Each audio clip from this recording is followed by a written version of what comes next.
An airplane hijacking with a $200,000 ransom and a bold escape plan. It may sound like a movie, and yes, it has been made into one, but this is a real, unsolved skyjacking in American history, famously known as the D.B. Cooper mystery. The case has been turned over countless times, and to this day, the true identity and whereabouts of D.B. Cooper remain unknown. But what's the story behind this mysterious man's disappearance? Let's find out. On the evening before Thanksgiving, November the 24th of 1971, a man carrying a black briefcase approached the Northwest Orient Airlines flight counter at Portland International Airport. Using cash, he bought a one-way ticket for Flight 305 to SeaTac, the nickname of the Seattle-Tacoma International Airport. The man, who had identified himself as Dan Cooper, was described by eyewitnesses as a white male in his 40s with dark hair and brown eyes, dressed in a black or brown business suit, white shirt, thin black tie, black raincoat, and brown shoes. Carrying a briefcase and a brown paper bag, Cooper boarded the Boeing 727-100 aircraft and took his seat in 18E in the last row. He ordered a drink, a bourbon, and a 7-Up from the flight attendant. The crew, consisting of Captain William A. Scott, First Officer William Bill J. Radizak, Flight Engineer Harold E. Anderson, and Flight Attendants Alice Hancock, Tina Mucklow, and Florence Schaffner, along with 36 passengers, departed Portland on schedule at 2:50 p.m. Pacific Standard Time. Shortly after takeoff, Cooper passed a note to Flight Attendant Schaffner, sitting in the rear jump seat behind him. Initially assuming it to be a lonely businessman's contact information, Schaffner kept the unopened note in her purse. Cooper then leaned towards her and whispered the following words: "Miss, you'd better look at that note. I have a bomb." At this point, Cooper had undoubtedly gotten Schaffner's attention. She reached into her purse and found the note, neatly written in all capital letters with a felt-tip pen, stating that Cooper had a bomb and he wanted her to sit by him. Schaffner returned the note to Cooper, complied with his request, and sat beside him. Despite following his instructions, she wanted proof that Cooper had the bomb, so she asked to see it. Cooper opened his briefcase, revealing 2 rows of 4 red cylinders connected to a wire and a cylindrical battery. Cooper didn't allow Schaffner to see the briefcase's contents for too long, because almost as soon as he opened it, he shut it. He then disclosed his demands to Schaffner, who wrote them all down on a small note and conveyed the instructions to the cockpit. Captain Scott instructed her to stay in the cockpit and document the unfolding events, relaying Cooper's demands to Northwest Flight Operations. It turns out that Cooper had requested $200,000 in negotiable American currency in a knapsack by 5 p.m., along with 2 front parachutes and 2 back parachutes. The dual parachute request would imply that Cooper had intentions of taking a hostage, so authorities were discouraged from providing non-functional equipment. With Schaffner now stationed in the cockpit, Flight Attendant Mucklow took a seat next to Cooper, serving as an intermediary between him and the flight crew. Cooper then proceeded to give further instructions to Mucklow. According to her, he requested that upon landing in Seattle, fuel trucks were to meet the plane. Passengers had to remain seated while she brought the money on board, and he would release them after receiving the cash. The last items to be brought on board were the 4 parachutes. Captain Scott alerted Seattle-Tacoma Airport Air Traffic Control, who contacted local authorities and the FBI. While this was going on, passengers were informed of a delay due to a minor mechanical difficulty. Northwest Orient's President Donald Nyrup authorized the ransom payment, instructing all employees to cooperate with the hijacker. During the approximately 2 hours of circling the Puget Sound, Flight 305 allowed time for Seattle police and the FBI to gather Cooper's ransom money and parachutes, as well as mobilize emergency personnel. Through the flight to Seattle, Cooper insisted that Mucklow stay by his side. She later noted his familiarity with the local terrain, as he identified Tacoma and correctly pointed out the proximity of McCord Air Force Base to SeaTac Airport. When asked to describe Cooper's overall demeanor, Mucklow mentioned that Cooper appeared calm, pleasant, and not particularly nervous or hostile. That's definitely not the typical description you would expect for a hijacker. While the aircraft circled Seattle, Mucklow engaged in conversation with Cooper. She asked him about his choice of Northwest Airlines for the hijacking. He chuckled and told her it wasn't because he had a grudge against their airline. It was just because he had a grudge in general. Cooper then asked Mucklow about her background, including where she was from. She told him about her Pennsylvania origins, but mentioned living in Minneapolis at that time. Cooper complimented Minnesota as a lovely country. When Mucklow asked Cooper where he came from, he reportedly became upset and refused to answer. And he asked about her smoking habits, even offering her a cigarette. Although she had quit, she accepted the cigarette. And FBI records show that Cooper had a brief conversation with an unidentified passenger during the plane's holding pattern over Seattle. In an FBI interview, the passenger reported interacting with Cooper's neighboring restroom occupant wearing a cowboy hat. After the restroom visit, his path would be blocked by the cowboy-hatted passenger, who questioned Mucklow about the reported mechanical issue causing the delay. Even though he was initially amused, Cooper eventually became irritated by the man's questions and instructed him to return to his seat. Despite Cooper's insistence, the cowboy kept questioning the flight attendant, and the man eventually persuaded the cowboy-hatted passenger to return to his seat. However, you won't believe what happens next. It turns out that Mucklow's account of the incident was entirely different from the passenger. According to her, a passenger approached and asked for a sports magazine due to boredom. Together, they moved to an area directly behind Cooper to find magazines. The passenger would select a copy of the New Yorker and return to his seat, and the cowboy made a small remark to Cooper about sky marshals. Despite this brief interaction, the cowboy would not be interviewed by the FBI and remained unidentified. But what about Cooper's demands? Did he end up getting what he wanted? The $200,000 ransom was received from Seattle First National Bank in a bag that weighed around 19 pounds. The funds, which consisted of 10,000 unmarked $20 bills, were documented on microfilm by the FBI. Seattle police got the 2 front reserve parachutes from a local skydiving school and the 2 back parachutes from a local stunt pilot. At approximately 5:24 p.m., Captain Scott received confirmation that the parachutes had been delivered to the airport and informed Cooper that the landing would occur shortly. By 5:46 p.m., Flight 305 had touched down at Seattle-Tacoma Airport, and with Cooper's approval, Scott positioned the aircraft on a partially lit runway away from the main terminal. Cooper specifically requested that only one airline representative approach the plane with the parachutes and money, and the sole entry and exit would be through the front door using the mobile air stairs. Northwest Orient Seattle Operations Manager Al Lee would be selected as the courier to prevent any potential confusion, as Cooper might mistake Lee's airline uniform for that of law enforcement. He changed into civilian clothing for the task.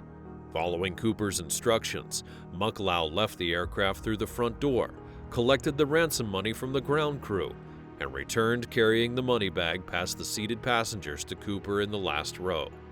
After receiving the money, he agreed to release the passengers. As they all exited the aircraft, he inspected the funds. To lighten the atmosphere, Mucklow jokingly asked if she could have some money.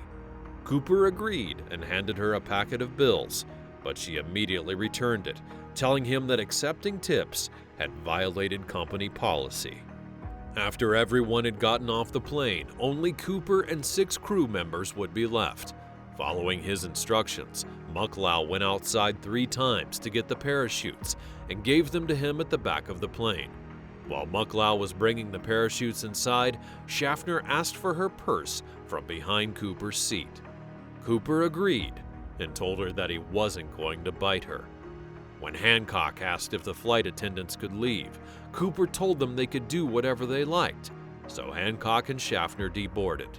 When Mucklow gave Cooper the last parachute, she also handed him printed instructions, but he said he didn't need them. At some point, the plane had to be refueled, but a hiccup in the process caused a delay, so a second and third truck had to be dispatched to complete the refueling.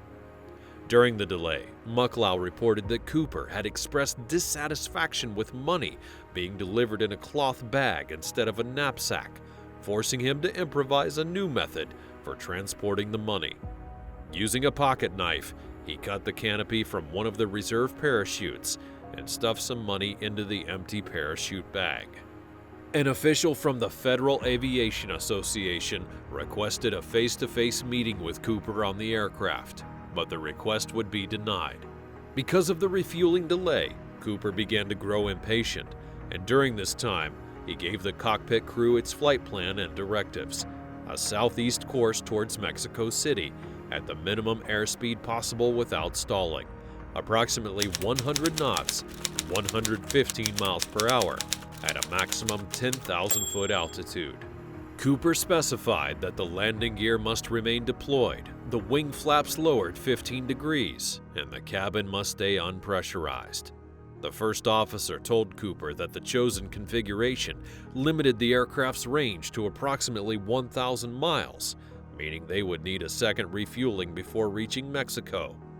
After deliberation between Cooper and the crew, they settled on Reno Tahoe International Airport as the refueling stop. Cooper also instructed that the aircraft take off with the rear exit door open and its air stair extended. Northwest's home office expressed concerns about the safety of this action, but Cooper insisted. Despite not engaging in further argument, he assured that he would lower the staircase once they were airborne. Cooper also wanted Mucklow to remain on board to assist with the operation. But what happened when the plane went back into the air? At around 7:40 p.m., Flight 305 left with only Cooper, Mucklow, the captain, the first officer, and Flight Engineer Anderson on board. Two F-106 fighters from McCord Air Force Base and a Lockheed T-33 trainer diverted from an unrelated Air National Guard mission and trailed the 727. All three jets maintained S-flight patterns to stay behind the slow-moving 727 and avoid detection by Cooper. After takeoff, Cooper told Mucklow to lower the aft staircase, but she expressed concerns about the possibility of being sucked out of the plane. Despite the flight crew's suggestion for her to get an emergency rope from the cockpit, Cooper insisted she remain in the cabin and not allow the flight crew to come back. Terrified, she then asked Cooper to cut some cord from a parachute, hoping to create a safety line for herself. He replied that he would bring down the stairs and told her to go to the front, close the curtain, and not return. Before leaving, Mucklow begged Cooper to take the bomb with him, and he assured her that he would either disarm it or take it along. As she walked to the cockpit and closed the curtain partition, she noticed Cooper standing in the aisle, securing what seemed to be the money bag around his waist. And at that point, approximately 4 to 5 minutes had passed from takeoff to her entering the cockpit. Throughout the flight to Reno, Mucklow remained in the cockpit and became the last person to ever see the hijacker. At around 8 p.m., a cockpit warning light indicated that the aft staircase had been lowered. The pilot used the cabin intercom to ask Cooper if he needed assistance. In what would be his last message on the plane, Cooper told him no. The crew experienced a change in cabin air pressure as the stairs were opened, causing their ears to pop. And at around 8:13 p.m., the back of the plane unexpectedly tilted up, and pilots had to adjust to level it again. The co-pilot would later tell the FBI that this sudden tilt happened near the suburbs north of Portland. The crew stayed in the cockpit because the back door was open and the staircase was out, making them unsure if Cooper was even still there. Using the intercom, Mucklow told Cooper they were nearing Reno and asked him to lift the stairs for a safe landing. Despite multiple times during the final approach, neither her nor the crew ever received a response from the hijacker. At 11:02 p.m., Flight 305 landed at Reno Tahoe International Airport, with the aft staircase still lowered. Law enforcement personnel surrounded the plane, but never approached as they were worried the hijacker and the bomb might still be on board. Captain Scott then conducted a cabin search, confirming that Cooper was no longer present. And after a 30-minute search, an FBI bomb squad declared the cabin safe. After verifying that the bomb was no longer on board, the FBI did a forensic search of the aircraft. And wait until you see what they discovered. During their search, FBI agents discovered a black clip-on tie in seat 18E, where Cooper had been seated. It must be noted that the FBI mentioned that Cooper did not leave any evidence behind, and before his jump, he insisted that Mucklow return all notes written by him or on his behalf. Despite his careful efforts to retrieve evidence, he unintentionally left his clip-on tie.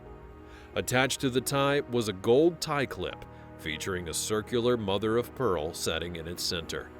The FBI would trace the tie to JCPenney department stores and confirmed that it was an exclusive item, but it had been discontinued in 1968. By late 2007, the FBI had developed a partial DNA profile from samples that were found on the tie in 2001. However, they admitted that no evidence connected Cooper to the source of the DNA sample. FBI Special Agent Fred Gutt explained that the tie had 2 small DNA samples and 1 large one, and according to him, it wasn't easy to draw firm conclusions from the samples. The FBI also released a file of previously undisclosed evidence, including Cooper's plane ticket, composite sketches, fact sheets, and requested information regarding Cooper's identification. Apart from the clip-on tie, agents also found 2 hair samples in Cooper's seat, a single strand of limb hair and a single strand of brown Caucasian head hair on the headrest. The limb hair was discarded as the FBI crime lab determined it didn't have enough unique microscopic characteristics. However, the head hair was deemed suitable for future comparison, and the FBI preserved it on a microscopic slide. During efforts to construct Cooper's DNA profile in 2002, the FBI discovered that the hair sample had been misplaced.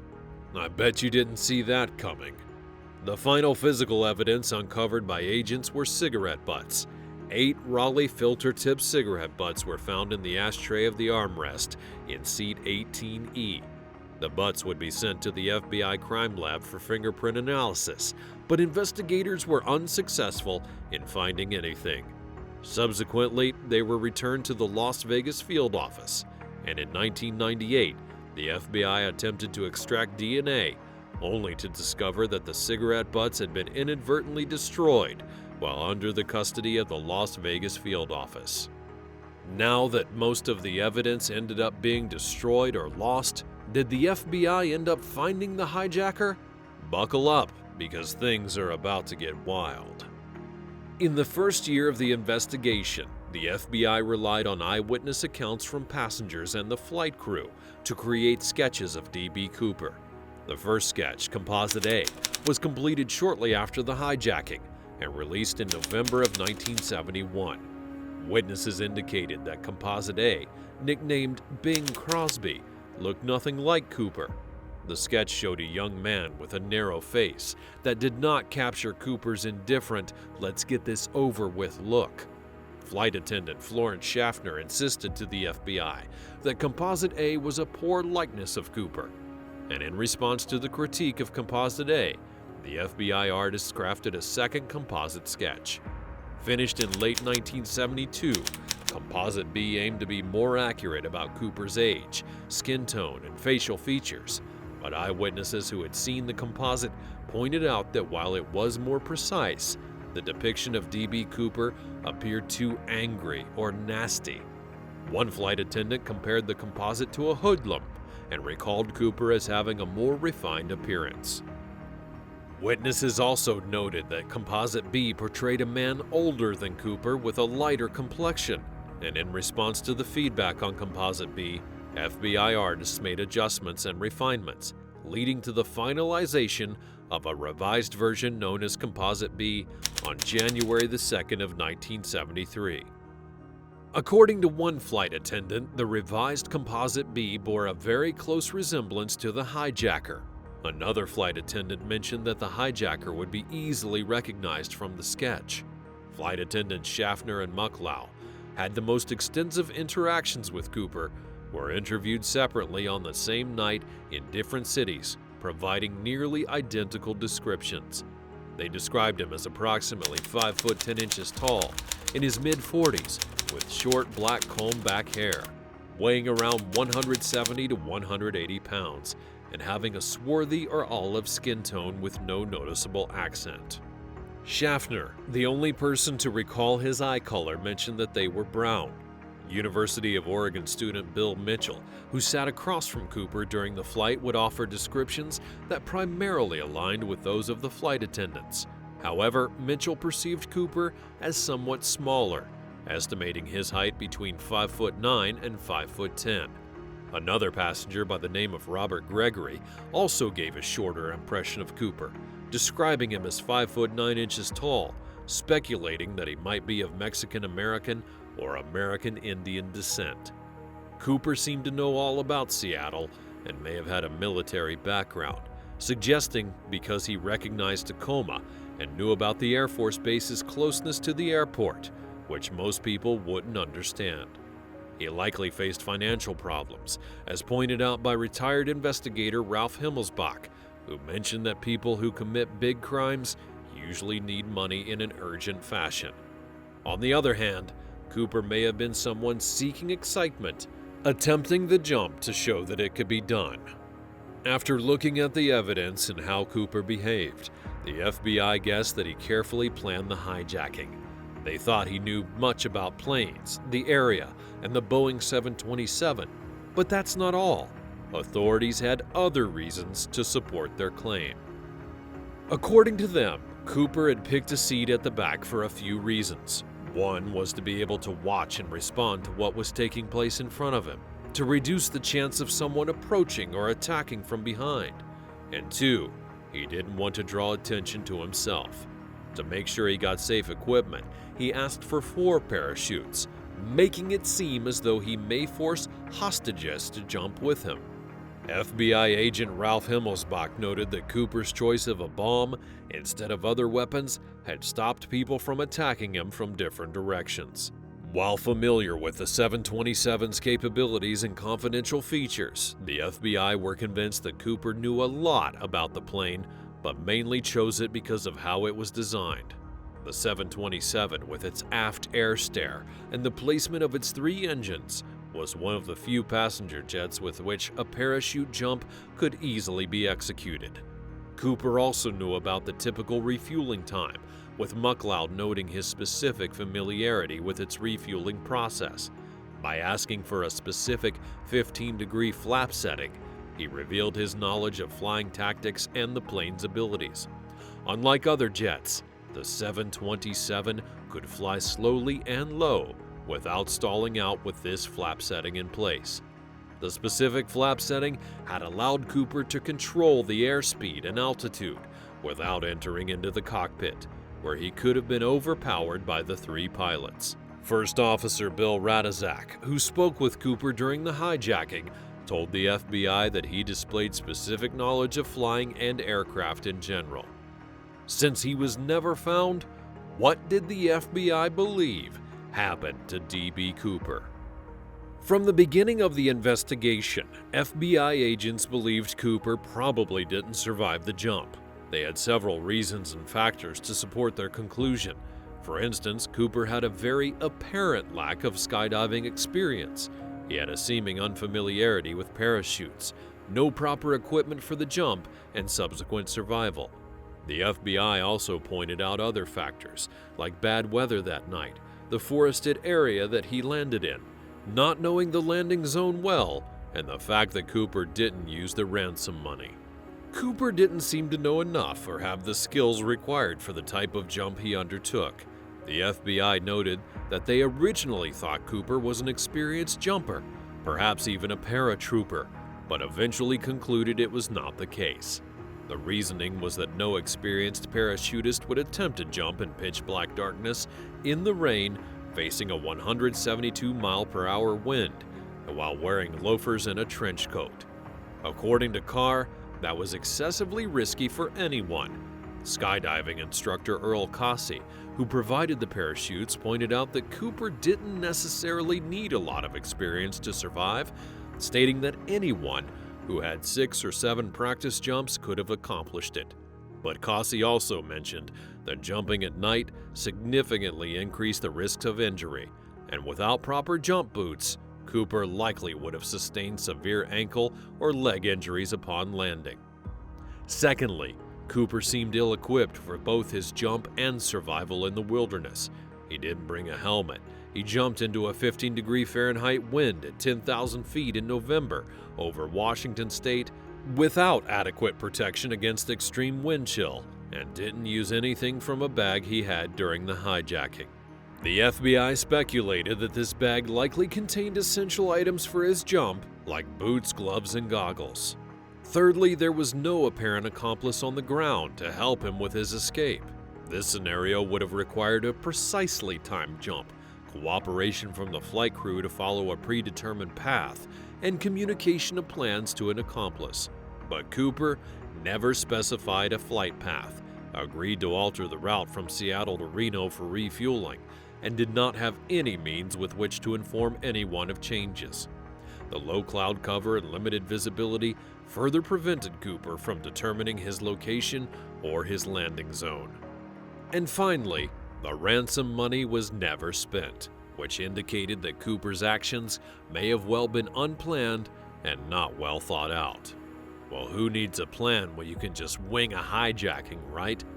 Agents from the FBI suggested that Cooper may not have even used his parachute, saying that jumping into the wilderness without a plan, without proper equipment, in such bad conditions, he probably never even opened it. FBI agent Richard Tassau also suggested an alternate theory that Cooper may have suffered from hypothermia during the jump, landed in the Columbia River, and then subsequently drowned. But opinions within the FBI varied, with a senior agent anonymously expressing belief in a 1976 article that D.B. Cooper may have successfully escaped and even slept in his own bed that night, considering the clear conditions and the flat terrain in parts of the country. To this day, there is no clear proof that D.B. Cooper died. After his hijacking, 5 people tried to copy him by hijacking planes, and all of them managed to survive their parachute escapes. The fact that these copycats survived similar situations like Cooper made FBI agent Ralph Himmelsbach consider his thoughts about whether Cooper could have survived or not. He cited examples of hijackers who had successfully jumped under conditions similar to Cooper's escape.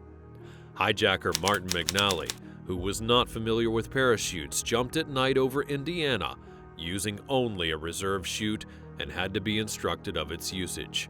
Unlike Cooper, McNally's pilot sped up to 320 knots, nearly twice the speed of Flight 305 when Cooper jumped. Even with a rough jump and losing the money bag right away, McNally landed without serious injuries, just some minor scratches and bruises. At 49 years old, Frederick Hanneman hijacked a plane in Pennsylvania, jumped at night into a jungle in Honduras, and lived through the ordeal. Another person imitating the hijacking, Richard LaPointe, took over a plane in Nevada, wore light clothing, and jumped into the cold January wind over northern Colorado, landing in the snow. In 2008, Himmelsbach recognized these facts and changed his mind from what he first thought, admitting he initially believed Cooper only had a 50% chance of survival. The intrigue around D.B. Cooper's disappearance is beyond captivating, leaving room for endless speculation and fascination with one of history's greatest unsolved mysteries. Make sure you hit the like button, let us know your thoughts in the comments down below, and don't forget to share this video with your friends. To enjoy more videos like this, make sure you're subscribed to the channel. Thanks for watching, and I'll see you next time.